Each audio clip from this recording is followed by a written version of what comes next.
How's everybody doing? My name is Anthony Brian Logan, and today we got to talk about an old friend of mine, a guy who you may have seen on my channel in some recent videos, or at least one recent video where I talked about the interview that I participated with him on his television show, and that is Roland Martin. His TV show, TV One, News One Now, has been canceled. The last show will be December the 21st of 2017.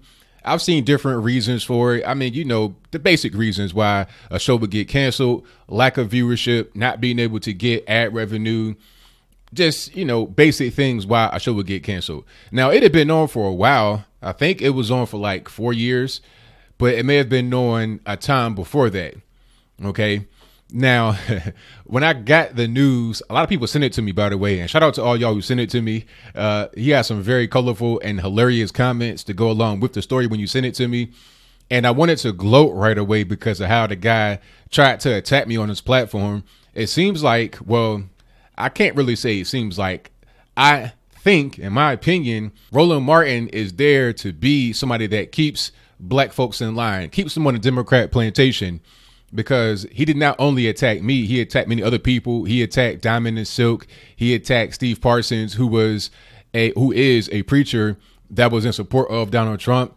He attacked Umar Johnson. Now, Umar Johnson is very well spoken. He was able to be quick. And the thing about Umar was that he was in the studio with him. See, it's different when you're like myself, you're on Skype, and then they're trying to keep changing the schedule to get you off of your square. Once you actually in there in the studio, it's much different. I think our interview would have been a lot different if I was right in front of his face, but I digress. Umar Johnson was right there in the studio with him and mopped the floor with Roland Martin. But that's pretty much what Roland Martin does. He attacks black folks who do not align with the Democrat plantation ideology. And the reason why I know that is because I've seen him be pretty much in bed with the Democratic Party, with Hillary Clinton. Let's not forget, it was Roland Martin who gave Donna Brazile the debate question early in that town hall. Remember that? And then Donna Brazile gave it to Hillary Clinton. And then it was this whole big kerfuffle with Donna Brazile having an impromptu interview with Megyn Kelly. And then she talking about, oh, the emails were stolen, this, that, and the third. It was Roland Martin who was responsible for the whole chain of events beginning. But I digress. My whole point here is that his show is now off the air.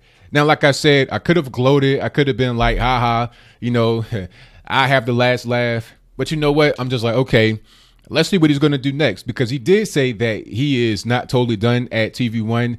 He'll still be doing some stuff with them. I'm not quite sure what he's going to do now, because as far as I know, TV One News Now was their biggest program, right?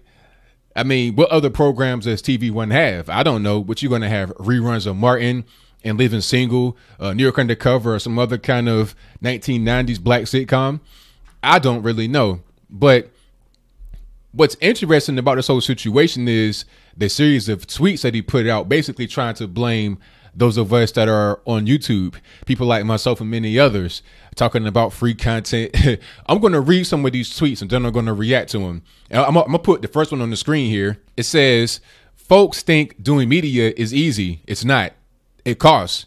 You might think clicking on something for free is great, but there is a whole infrastructure behind that. If we believe something is valuable, we are going to have to pay for it. And I'm studying that model too. And this was a whole big series of tweets. You see that it was like the number 18 right after that. That was like the 18th tweet in a series of tweets, which is kind of wild since you get 280 characters. So you had a lot on his chest you wanted to get off. I guess this whole thing is really triggering them, is really bothering them.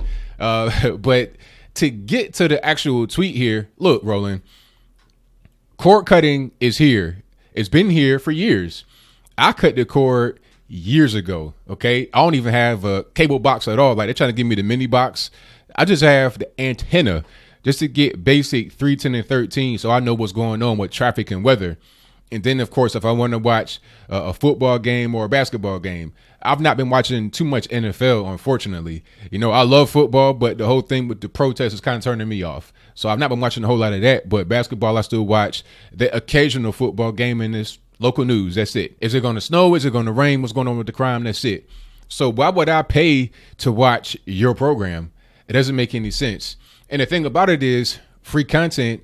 I mean, why not talk about your colleagues, your cohorts, your Steve Harveys of the world, your Tom Joyners, because they do have television programs. Well, I know Steve Harvey has a television program that's on. It's not even on paid television. Matter of fact, it's on free TV. So that's the whole thing. It's like, okay, you have people that are on free TV. How do they make money? Okay, I don't pay for free television. I have my antenna. And then, like I was talking about, as far as Steve Harvey and Tom Joyner, I have the radio show. The radio, last I checked, is free. All you need is a receiver, and that's it. The way you pay for what you have going on is directly from the people and/or advertising. If you can't generate enough ad revenue to your situation, then that's your fault. It was some more tweets. If I could find it, I'll put it on the screen. But he was talking about, oh, well, all advertisers want to do is put money into entertainment and sports and stuff like that as it relates to black people. I mean, why would they do anything different? That's what we tend to gravitate towards. The evidence shows it. If you look at the Neilsen, like top 10 in black households, it shows it. You're talking about basketball wives, WWE wrestling, NFL football. That's what we enjoy. The BET Awards, that's their biggest night right there, because we're all about the entertainment. We're all about superficial things when it comes to what we watch on television. We're not really trying to see news on TV. That's just what it is. Why would anybody put a bunch of money behind a black-centered news show? Okay, there's no other ethnically centered news show, as far as I know, except for maybe Telemundo, because they speak Spanish, which is the key thing about Telemundo. But I digress. Let's get to the next tweet. And then this is a response to a tweet from somebody, Tub Guppy. I'm not really sure where that name comes from, but I digress. Seems like there is an innovative and disruptive model here waiting for its growth and formation. Wish I was better at realizing opportunity, because I think this is the one. Narrow constraints of the majority thinking good market opportunity. You're talking to Jamel Hill. That's funny, but I don't even want to talk about her right now. And then Roland responds. He says, people have no idea, all caps, how disruption has disrupted the media business. I can easily say it has been great. I can also see how it is not. The biggest culprit of this disruption, the idea that free content is awesome for the consumer. BS. Someone has to produce it. Again, that brings me back to the situation about how are you going to fund it?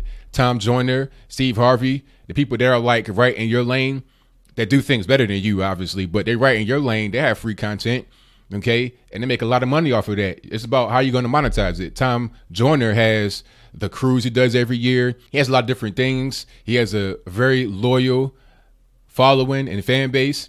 That's how you're able to make money from free content. And this whole thing really is not even about, he's not thinking about people on radio or people on network TV. He's thinking about the YouTubers. He's saying that we are interfering with his business. But hey, that's life, man. You got to be able to adapt. Are you a dinosaur? Like the ice man, the guy that will walk around or ride around in his truck with a refrigerated unit, breaking off blocks of ice and delivering it to your house. He is not around anymore. Because why? Because we have machines. We have refrigerators. If you go to a hotel, they have an ice making machine. It can crush ice, get you cubes and everything else. Matter of fact, refrigerators nowadays, they have the little thing in the actual, the door that will make the ice cubes and everything for you. Why do you need the Iceman? He has no more relevance in the modern economy, in an advanced economy. That's just what it is. So you can continue to be a dinosaur relying upon your CNNs where you were, delivering early debate questions, where you were, shaking your chest, doing the jig with Hillary Clinton on stage with no music, where you were basically relying upon the white man to give you everything you have, to give you the opportunity, to give you the job. And then you go to TV One and you're in a black situation with all black employees, and you realize how much less resources you have compared to the white man. And you're realizing it 100% now because you've totally just been X'd out. They're canceling the program because of lack of resources. Okay. So you got to figure out a way to produce the resources on your own. Don't rely upon other people. Those of us that are on YouTube, we understand how to generate revenue, how to make it with resources. Have you ever seen the Roland Martin piece of merchandise, a Roland Martin t-shirt? Would you wear that? What about a Patreon for Roland Martin? Have you ever seen anything like that? Would you pay for a Roland Martin podcast? See, he has to think ahead. people like Angela Rye, even, who I'm not a big fan of, but at least she has a YouTube channel where she constantly updates it. She's stronger in social media than Roland Martin is. Roland Martin's on social media as well, but he's not really doing it in the correct way. Angela Rye is doing things in the more correct way, doing a lot of interviews, doing the podcast and stuff like that. She is more modern, even though she's not 100% independent and free from the mainstream media. But I digress. Let's get to the next tweet here. He says, and too many advertisers when it comes to black viewers only want to fund entertainment or comedies or award shows. Why? They say that is what will get the numbers. So it's financially tough for a show like TV One, News One Now to compete. Thus hard to generate ad money. That's what I was saying earlier. It's a tweet I was wanting to find. I didn't realize I had it already screenshotted. But yeah, I mean, like I was saying earlier, what did we watch? Look at the Neilsen report. You can research it right now. You can just go Google Neilsen top shows, black households. It'll show you the top 10 shows right there. So if you're an advertiser, you're looking at that data, and that's how you're going to figure out who to give ads to, how much, why. You're going to calculate your return on investment. They got the calculators, and they crunching the numbers. Okay, if the numbers don't add up with TV One News Now, they're not gonna give you the money. It's very simple. Competing, when you say compete, you're talking about a good product. It's not about just the advertisers. Don't blame them. You gotta have a good product to compete. If your product was good, if people liked your show, then you'd be able to compete. Black-centered news on television is not going to generate the amount of revenue that is necessary to fund it. You're talking about a studio. You're talking about having panelists and all that kind of stuff like that, a staff.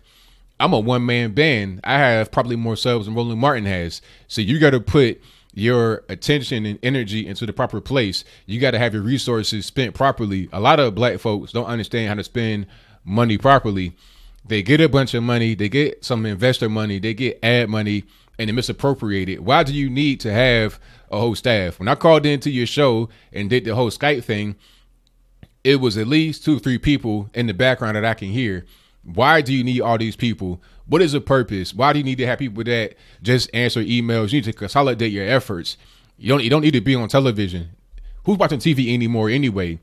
It's people right now on YouTube that are getting more views than mainstream media, let alone this bootleg podunk media that you were involved with over at TV One. Yes, I said it. I don't care if it's black, white, whatever. There's white bootleg podunk media. There's black podunk bootleg media. There's Hispanic podunk bootleg media. And matter of fact, mainstream media, some of that is podunk and bootleg as well, because they got all kind of typographical errors in the articles, all kind of on-air mistakes, so-called mistakes. They want to say it was a mistake. They put something out negative about Trump, and then it gets proven to be false, and then they issue a very small retraction talking about it was a mistake. I can't tell if it was a mistake, honestly, or if it was a mistake that was unintentionally to get false news out there, because the first piece of news that gets released will always get more attention than the follow-up if it's a retraction. Okay, so man, that was on my chest. I had to get it off. My final thoughts here to Roland Martin are: stop crying about the cord cutting. Stop crying about YouTubers. Stop crying about ad revenue. Stop crying about lack of support. Stop crying. Just adapt. It's 2017. You can't be sitting here talking about, oh, poor me, the advertisers, my advertisers. And then you want to talk about racism and all this and that. Like that's what that last tweet alluded to, racism from the advertisers. The advertisers do not care about racism at all. They do not care. It's all about what's going to make money. The only time that racism would come up as a topic is if it was some kind of PR nightmare, like what's going on right now with the whole YouTube AdSense, the apocalypse kerfuffle. You got PewDiePie, who was a pure idiot, talking about N-words, this, Nazis, this. Even if he's just joking, it doesn't matter, because he has such a high visibility that, of course, he knows that the news media is going to take it out of proportion, because they are trying to attack us, because they're just as salty that they are not getting the kind of views that we get over on YouTube just as much as Roland Martin is. So they're going to try to take us down, right? He has to know that. And then when he does that, the advertisers at that point begin to care about race and stuff, because it's going to affect their bottom line. If people see the advertisers affiliated with some kind of racist stuff, then they're going to drop the hammer and that's going to decrease ad revenue for us. But those of us on YouTube, a lot of us, I'm not going to say all, I can't speak for everybody, but people like myself and many others, we're going to find ways to be able to monetize what we have going on through ads, Patreon, which I do have a Patreon, by the way. I'll link to that in the description box below. Sign up $5 a month. You will get the ABO podcast every Sunday, but I digress. We have different ways to be able to generate revenue from different so-called side hustles we have, side jobs we have. It's 2017. The days of working for a news company or any kind of company for 25 years, 30 years, those opportunities still exist, but they're becoming less and less prevalent. So stop crying and adapt. So what do you think? Do you think Roland Martin needs to stop crying, needs to adapt, needs to just step into the 21st century, understand what's going on, understand that the cord cutting is not going to stop, it's only going to intensify. I mean, you have so many online options at this point. It's like a big transition. Your cable bill might be $100 a month, right? People are cutting that out totally, and then they're filling it with subscriptions that are going to be half of the price, if that. Your Netflix, your Hulu. I have YouTube Red. The only thing I pay for outside of internet is YouTube Red. $10 a month. You know, I get no ads. It's easy for me just to, I can watch like original content if I want to. I don't, but if I did, I could. Why do I need to pay cable to watch nothing? When I had cable, I remember days sitting there flipping through the channels and seeing nothing. So what's the point? There's so many ways to get media a la carte and better media that has been presented before us on the internet for free, morning, noon, and night. Why would you pay for a lesser quality of media that you can only access at certain times? No, they got DVRs and stuff like that, but ain't nobody got time for that. What I want to do is just go on the internet, search something, and watch it right there. If I want to binge watch, I can do that. If I want to see a minute of it, I can do that. I like the freedom. I like the ability to choose. I like, even if they start charging for YouTube, I already pay for it anyway. I'd rather pay for YouTube than to pay for cable. That is the general thought, in my humble opinion, of the average American. But whatever your thoughts are, please let me know in the comments below. And that's all I got to say for this video. If you like what you heard, please comment, rate, share, and subscribe. Peace.